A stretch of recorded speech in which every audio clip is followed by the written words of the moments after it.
للبائر الخلائق أجمعين بائث الأنبياء والمرسلين والصلاة والسلام والتحية والإكرام على البشير النذير السراج المنير سيدنا ونبينا وشفيئنا إن شاء الله الخاتم لما سبق والفاتح لمن غلق المؤلن الحق بالحق أبي القاسم محمد اللهم صل عليه وعلى أهل بيته مظاهر جمالك وجلالك الذين كلامهم نور وأمرهم رشد ووصيتهم التقوى وفعلهم الخير.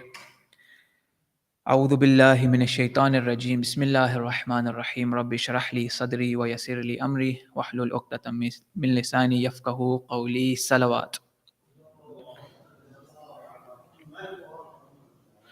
Assalamu alaikum jami'an wa rahmatullahi wa barakatuh.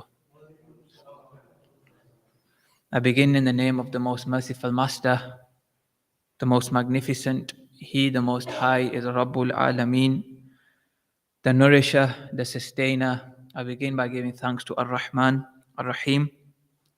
May Allah subhanahu wa ta'ala's most choicest blessings be upon all the prophets, especially the final prophet, his holy family, and his pious companions. And the title of my khutbah today is The Forgotten God and the Forgotten Muslim Identity. So it is common in today's world to openly claim that we love God, whereas at times our conduct is ungodly. We are far removed from God than even we realize at times. And some of us may use God as either a label or the entity itself to exercise our intellectual arrogance in front of others, which allows us to proudly call out, no, this is Tawheed, this is Islam, and I will explain it to you. And some of us find a unique epistemic certitude or physical, material, and mental prowess when we get this when we interact with others, whether it be enforcing people to accept our beliefs as the unrivaled holy truth, or showing other people how wrong they are in their own beliefs. And many of us get caught into these long debates which go on and on and on, whether that's in person or in WhatsApp groups or online. And then we try defining what is a true lover of God and why everyone else is wrong and why your path is the only true path to salvation. Some may say that only the Christians will enter heaven and attain salvation, the Jews likewise, and the Muslims also. The Salafi, the Zaydi, the Twelver, the Ahlul Hadith, etc., etc., etc., all these labels will all claim that they have a unique stranglehold on the truth and a claim that heaven is their own possession to distribute it to whomsoever they will. And my question to focus on and ponder is this: how have we all gotten so mixed up in this confusion that we have lost ourselves, and in the process we have totally lost Allah subhanahu wa ta'ala, the very existence we claim to love, the very existence we claim superiority over others for, with sophisticated philosophical, metaphysical, and scriptural arguments, with syllogisms and so on. In these very intricate debates, and always, well, most of the time, with the aim of triumphing over our adversary, what have we become? This is the question. What have we become in these long, intricate debates? Have we lost and forgotten God in these dialogues? And many of us, we have busied othering the others. So I'm a Shia, I'll push away someone who doesn't believe me or believe in my worldview, that we have formed such a strong identity in always criticizing and critiquing others, whilst never ever looking within, whilst never looking at ourselves. Our identity is so preoccupied in proving others wrong and how other religions and other belief systems are flawed, wrong, and anti-Islam and anti-Muslims, that we do not recognize ourselves. We can only recognize ourselves through the other, through our opponent, the person that we constantly criticize, this becomes our recognition and our identity. And truly, in these contexts, God has become lost and forgotten. Our belief system and religion has been established through our so-called opponents that we take pleasure in refuting. So much so that this forms the part of the Muslim identity or the identity of the self. And words like kafir and innovator and dhal, mudil, deviant, misguided, and all these, God knows what labels are thrown around at each other without a thought. And also, I've seen myself with some groups of people that the moment someone does question their own fundamental belief, their own fundamentals, the world comes crashing down. Fundamental beliefs a person may have taken for granted as they were brought up with believing a certain thing. The moment someone questions a belief and asks, why do you believe this? Or prove this to me rationally through the Quran, through the Sunnah, or what have the Ahlul Bayt said in this regard? Then there is a moment of stunned silence. And sometimes the realization sets in that actually I can't prove X, Y, Z belief. Actually, I don't know where to source this from the Quran or the Hadith. And in these moments, we can become shocked. We become shocked and we can try to research more into the subject, more into the topic at hand, or stubbornly persist without reflecting and carry on as we were. However, my beliefs must be correct.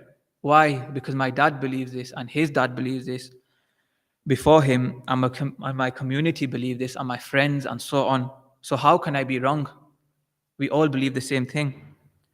And this belief system that you may have built up, or maybe others have built for you, with decades of being told and conditioned that you alone are on the path of truth and everyone else is wrong. And this is what makes you superior.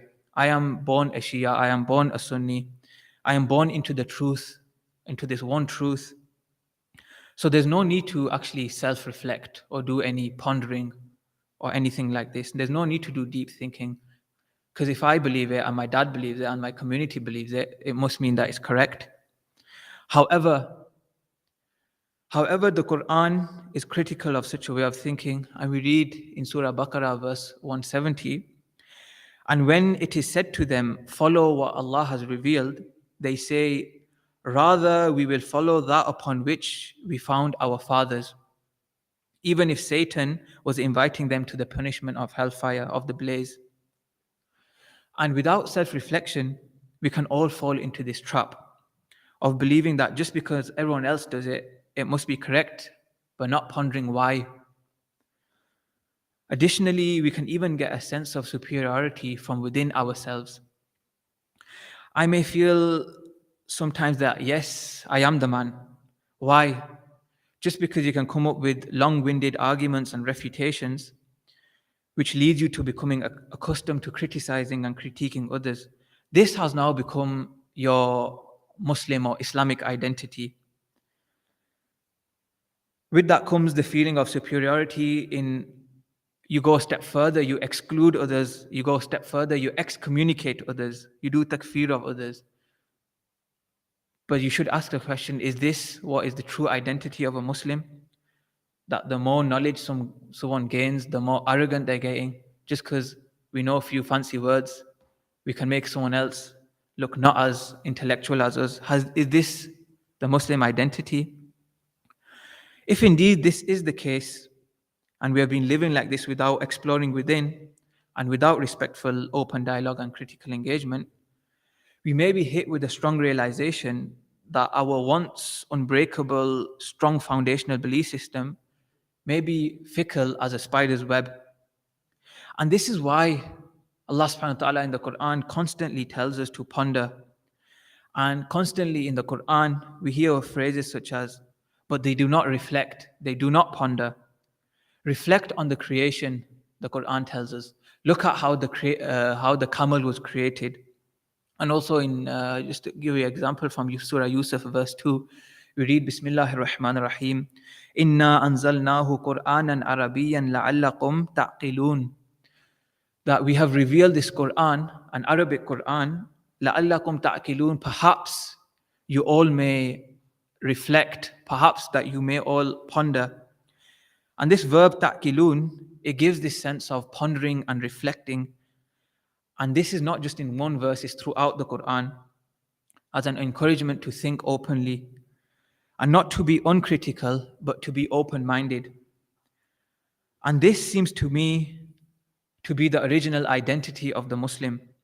You listen, you reflect, and then you have your light bulb moment that what the Prophet is saying here makes total sense. What the Quran is calling towards is something positive. And with this positive message, I can take something for my life. And then with this pondering, we can say, Sami'na wa ata'na, we listened and we obeyed. But today it seems like we have forgotten this Muslim identity, and our relationship with God is being judge, jury, and executioner in His religion. We have created a nice, comfortable pedestal for ourselves where we are with the truth and no one else, which can increase in one's arrogance and self-entitlement. And indeed, recent events and recent letters that have been published and widely shared has in fact highlighted this. This allows us to say that this is who God is, this is what Imam Ali says, this is what Imam Ali believes, this is what the Prophet says.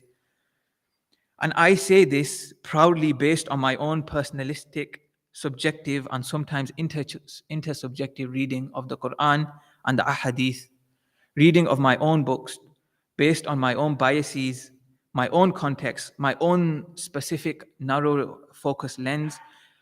Then I make a judgment unto others that if you want to go to heaven or you want the forgiveness of Allah subhanahu wa ta'ala, then you must follow my way, then you must do things as I say or things as we say, against what other people are saying, which is wrong. Again, it builds this emotion of self-entitlement. But in this moment, we should hang on. I don't know if anyone's seen the Bad Boys film, and he says, whenever he gets angry, he says, Wusa, so he calms himself down. So in these moments of self-entitlement or arrogance, of excommunicating others or saying, this is not a true Muslim, we should hang on and think, Wusa, let's calm down and ask the question, but who am I? Have I looked at myself for even a split second and asked the question, who am I? What am I?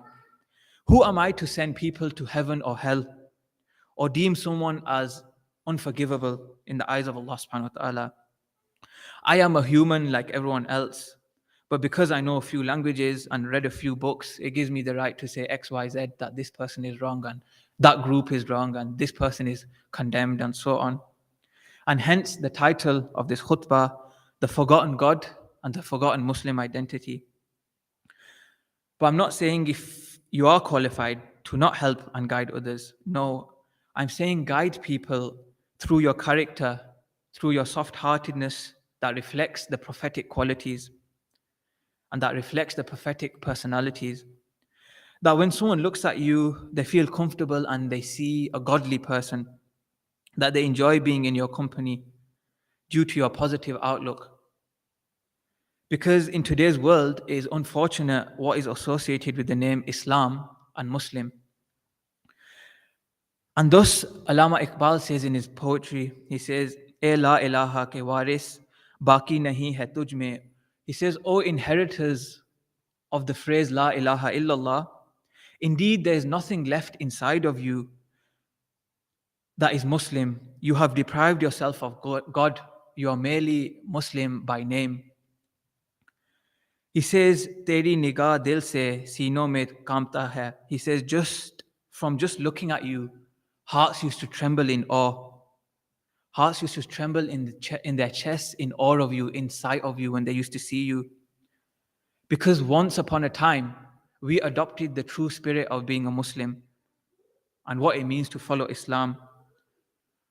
However, it feels that many of us, many communities, many groups, we have lost the spirit of Rasulullah, the spirit of humanity. We've lost it somewhere down the line.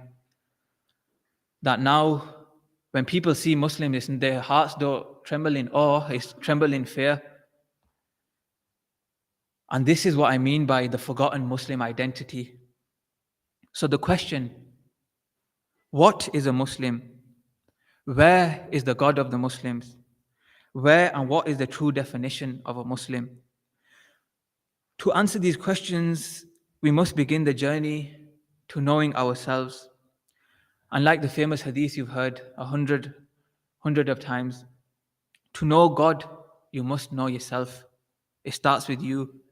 You must be willing to explore deep within, to perfect the self from within, and make yourself a well-polished mirror for the love of Allah subhanahu wa ta'ala, that you reflect the love of Allah subhanahu wa ta'ala. And in this respect, Iqbal defines Muslim as the one who reaches the peak of perfection, and only when he reaches the peak of perfection can he truly be claimed he is a Muslim or she is a Muslim, such that when you speak to Allah subhanahu wa ta'ala, you feel that you're in His presence, in direct reciprocal communication with the divine. This allows one to truly submit to Allah subhanahu wa ta'ala. And Iqbal, he carries on and he goes on to say that the hidden secret to start speaking with God is to know your khudi, which someone who's translated this for me, that Allama Iqbal has made this word himself. Khud means self, and khudi is like internalness or innerness. That your inner being, to connect with Allah subhanahu wa ta'ala, you need to explore yourself from within on your most deepest levels, where it is just you and Allah subhanahu wa ta'ala. And when you begin this journey of self-realization or self-exploration, see what things affect your emotions and moods. How are your emotions affected in different scenarios and with different people? And what do worldly pleasures do and mean to me? How does praying change my state, if at all? Reflect, how were you like before you prayed and after? Are we the same person? Have we benefited anything from bowing down to Allah subhanahu wa ta'ala? Or do I just carry on with the same anger, against other people as before I was praying? See how praying and these reflections change your mood. See what makes you angry and why, and how to deal with your anger. Because we're all built up of complex, intricate emotions. And by exploring ourselves from within, with the help of Allah subhanahu wa ta'ala, we can navigate through life. And this is what I mean when I say that look within. See how I react in situations when I'm with other people and when I'm alone, for example. And Iqbal says, in this poverty, you will be the guardian of your khudi. When you realize your flaws as well as your perceived strengths, this will allow you to see what you need to work on. And only then will you begin your journey to self-realization and eventually freeing yourself from self-imposed shackles. As a famous hadith that is attributed to Imam Ali alayhi salam, he states, your sickness is from you, but you do not perceive it. And your remedy is within you, but you do not sense it. You presume you are a small entity, but within you is enfolded the entire universe. You are indeed the evident book by whose alphabet the hidden becomes manifest. Therefore, you have no need to look beyond yourself. What you seek is within you, if only you reflect. And likewise, Iqbal says, Khaki hai magar iske andaz mein aflaki. He says that this creation of clay that we're made from is of heavenly nature. So in this journey of self-reflection and introspection, we must aim to grow and shed our previous skin, our previous fears and insecurities, our previous arrogance, or what may have you. Because although we may be made from clay, we can reach stations above and beyond some immaterial beings, like the angels, for example. And in one of his most beautiful lines, he says, Faroge didai aflak hai tu. Heavenly eyes want to see your progress, You are a traveler traversing the road of love. Do not settle for your current state or take reprieve from your mission. In your journey to Allah subhanahu wa ta'ala, let God be your guardian as you dive within yourself, something which you may have never done before.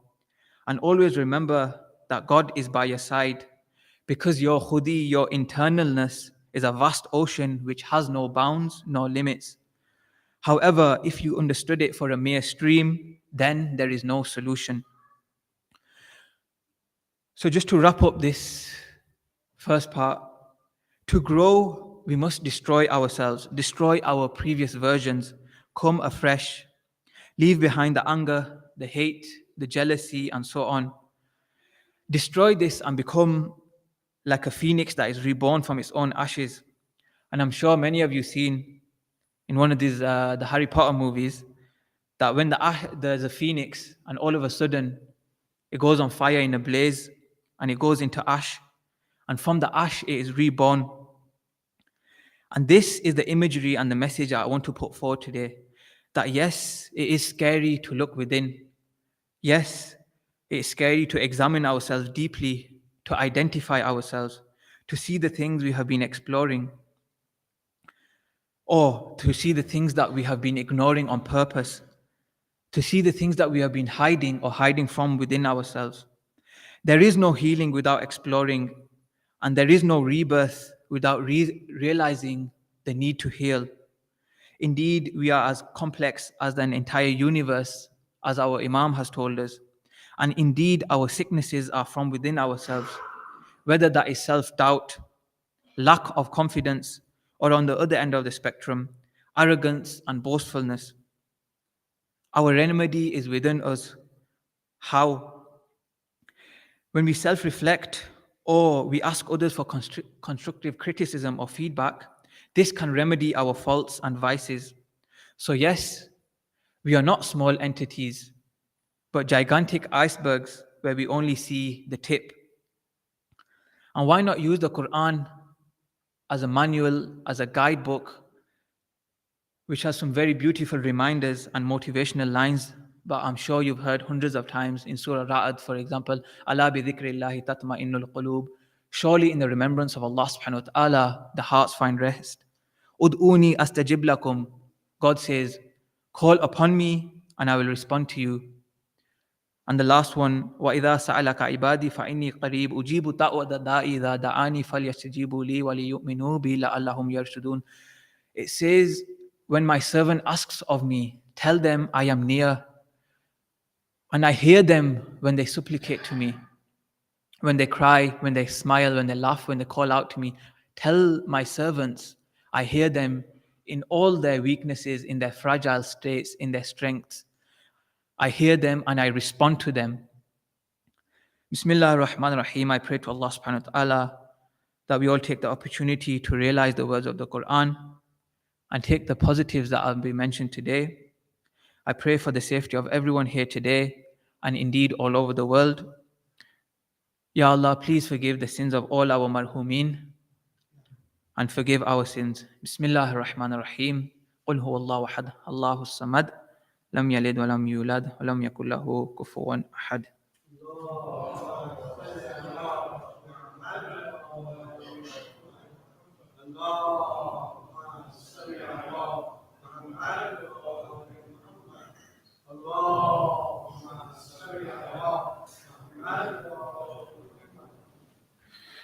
بسم الله الرحمن الرحيم. الحمد لله الذي لا يبلغ مدحة القائلون ولا يحصي نعماه الآدون ولا يؤدي حقه المجتهدون، الذي لا يدرك بعض الهمم ولا يناله غوص الفتن، الذي ليس لصفاته حد محدود ولا نعت موجود ولا وقت معدود ولا أجل ممدود، فطر الخلائق بقدرته ونشر الرياح برحمته ووطد بصخور ميدان أرضه. صلوات. Just continuing from the first theme of self-realization and journeying to Allah subhanahu wa ta'ala, there's a really beautiful poem in Farsi that I went through with Syed Fatimi and Dr. Fanai from Allama Tabatabai, who describes his own journey, his own personal journey to God. He says, It was not through myself that I made it to the origin of light, i.e., God. I was a mere speck of dust floating in the air, and it was only your love that allowed me to ascend. I am a straw of nothingness. I am floating in the flood on a plank of wood with no head, no body, but it was your love that brought me to the heart of the sea. And in these profound words of Alama, we see two stages. Stage one is self-recognition, that indeed I am nothing. And in order to reach God, I need assistance, which can come in many forms. Teachers, parents, friends, community members, etc., and Allah subhanahu wa ta'ala Himself. And at stage two, realizing where you want to go, making the intention in reaching God, becoming nothing, destroying the ego, and discharging ourselves with everything that distracts us from God. And in another poem, Alama Tabatabai, he shows the role model he took in his path to Allah subhanahu wa ta'ala. Imam Hussein, he says, Guft an Shah-e Shahidan ke bala shud suyam, ba hamin gafile am rah-e fana mi puyam. He says, the king of martyrs, Imam Hussein, said, great afflictions are heading towards me. And Alama says, with this caravan, I am on the path of fana. I am on the path heading towards self-annihilation in the love of God. So this shows we can take inspiration from many different avenues, but the goal is the same, knowing oneself to know God, reaching a level where you speak one-to-one with Allah subhanahu wa ta'ala, and you actually feel like you're in a conversation as you would with any other person. And when we do have role models or teachers and guides, a part of our self-reflection or self-realization journey is knowing how to handle criticism and critiques from people. Because not everyone gives you criticism and critique in spite. They won't do it out of anger or jealousy. True friends and role models guide you gently for your own betterment. I pray we too can be with the caravan of Imam Hussein heading towards eternity, as was done by Hur bin Yazid al-Riyahi in Karbala. Is only when he looked within and pondered, as the Quran tells us to, لَعَلَّكُمْ تَعْقِلُونَ, that he realized the situation he was in. He needed to see the godliness in himself before seeing it in others. And when he saw the epitome of a Muslim in Imam Hussein, the godly conduct of Imam Hussein, the true Muslim identity represented by Imam Hussein, and indeed his family and companions, Hur's heart inclined in these moments, where words were not needed, but the hearts connected.